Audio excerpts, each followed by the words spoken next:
চারিদিকে জল। এত বৃষ্টি তো আর কখনো হয়নি। সাউথ ডিস্ট্রিক্টে যা আমার কাছে খবর আছে প্রায় 375 মিলিমিটারের মতো বৃষ্টিপাত হয়েছে। অন্য জায়গায়ও আমি যে শুনেছি প্রায় 250 এরকম 350। তো এরকম বৃষ্টি তো আর কখনো ত্রিপুরাতে মানে আমার জানা মতে হয়নি।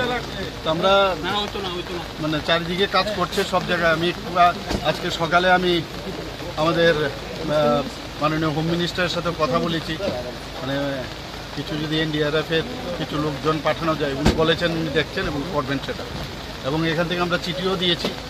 তো আশা করি সব দিকেই নজর আছে, সবাই কাজ করছে।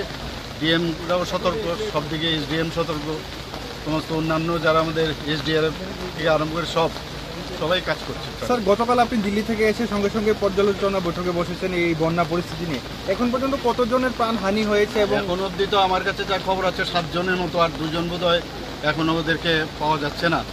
তো পরবর্তী সময়ে জানা যাবে, আসল কি সংখ্যাটা জানা যাবে। যারা ক্ষতিগ্রস্ত হয়েছে তাদেরকে নিশ্চয়ই আমরা সরকারের তরফ থেকে নিশ্চয়ই আমরা সাহায্য করবো, যা করার আমরা করবো।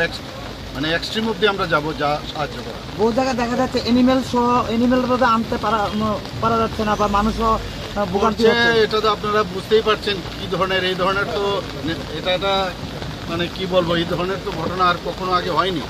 তো আমাদের সরকারের তরফ থেকে আপ্রাণ চেষ্টা হচ্ছে সব দিকে সাহায্য করার, যা যা করার আমরা করছি। ঠিক আছে, থ্যাংক ইউ স্যার।